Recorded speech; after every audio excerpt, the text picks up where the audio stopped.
Bonjour, on se retrouve pour un tout nouveau tuto sur Photoshop. Aujourd'hui, on va parler de Jar Jar. On va essayer de comprendre pourquoi tout le monde déteste Jar Jar Binks et également quelles ont été les conséquences de cette haine. Jar Jar est apparu dans l'épisode 1 de la menace fantôme vers le tout début du film. On a tous pensé au début que c'était un personnage humoristique que l'on verrait brièvement, puis d'un seul coup, Jar Jar commence à guider les deux Jedi et par les accompagner, on comprend alors qu'on le verra peut-être un peu plus longtemps que prévu. Mais alors, pourquoi il est là? Selon moi, Jar Jar sert à remplacer R2D2 et C3PO en ajoutant un peu de légèreté et un peu d'humour à Star Wars. Les gens ont plutôt apprécié le duo de la trilogie, donc George Lucas s'est dit qu'ajouter un personnage un peu ridicule et un peu bête serait peut-être une bonne idée. Cependant, ça n'a pas du tout été une bonne idée, la majorité des gens l'ont détesté. Et ce pour de très multiples raisons. Bon, premièrement, oui, il est là pour faire rire, et la majorité des gens n'ont pas trouvé ce personnage forcément très drôle.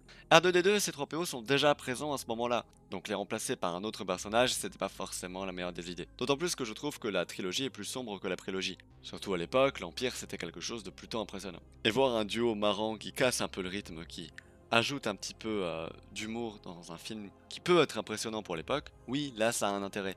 Cependant, La Menace Fantôme est un film plutôt léger. On a déjà Anakin qui est un enfant et qui ajoute déjà suffisamment de légèreté. Mais également la relation entre Qui-Gon et Obi-Wan, ainsi que Watto, puis même Qui-Gon en règle générale. Bref, on a quand même pas mal d'humour et de légèreté. On a d'autres Gungan, on a R2D2. Au bout d'un moment, est-ce que c'était vraiment utile de rajouter une couche? Mais c'est pas qu'à cause de ça qu'il a été détesté. En Amérique, il a été accusé d'être un personnage raciste à cause de son accent jamaïcain. Les choses Ben qui sont écrites. voyons. C'est absolument pas volontaire, mais selon certaines personnes, l'accent de Jar Jar en VO ressemble à l'accent jamaïcain. Mais ben Non mais voyons. Or, cette polémique, sa façon de parler en elle-même, a également agacé pas mal de monde, que ce soit en VO, en VF, en n'importe quelle langue. Le trait comique du personnage, c'est qu'il ne parle pas exactement normalement. Ce qui a aussi saoulé les gens, c'est qu'il y avait pas mal d'efforts mis dans ce personnage. Et ouais, parce qu'à cette époque, une telle technologie pour créer un personnage, c'était assez surprenant. Et utiliser cette technologie sur Jar Jar, c'était peut-être pas la meilleure des idées. Ils auraient peut-être dû faire ça sur les deux ploucs séparatistes. Le tout sans compter qu'à ce moment-là, on est plus de 15 ans après le dernier Star Wars. Eh oui, Star Wars 6 est sorti en 1983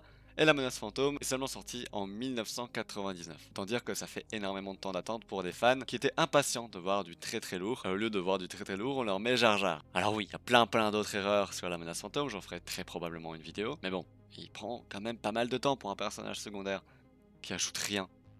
Genre, rien. Bon, Jar Jar est un personnage qui a clairement déplu aux fans. Mais maintenant, quelles ont été les conséquences de cette haine? L'acteur de Jar Jar, Ahmed Best, a très mal vécu cet acharnement sur lui, ce qui est un petit peu logique. Parce que ouais, le personnage s'en est pris plein la tronche, c'est triste quand tu joues un personnage de voir que ton perso est détesté par des gens, mais en plus de ça, lui-même s'en est pris plein la tronche. Les gens l'ont harcelé, l'ont détesté, alors que c'est qu'un acteur, qu'on ne voit même pas d'ailleurs. Bref, cet acharnement a été tellement fort qu'il a même songé à mettre fin à ses jours. Finalement, heureusement, ce n'est pas arrivé, et aujourd'hui, il va beaucoup mieux. Il a même eu le droit à un rôle bien plus flatteur dans la troisième saison de The Mandalorian. Et oui, il joue un Jedi. Passer de Jar Jar à un Jedi, le glow-up est énorme, même si on le voit pas très longtemps. Mais ça reste un personnage quand même important. Bref, la haine de Jar Jar est clairement redescendue entre temps, peut-être en partie parce que les fans ont clairement redirigé cette haine vers Disney. Et peut-être aussi parce que ça fait plus de 20 ans quand même.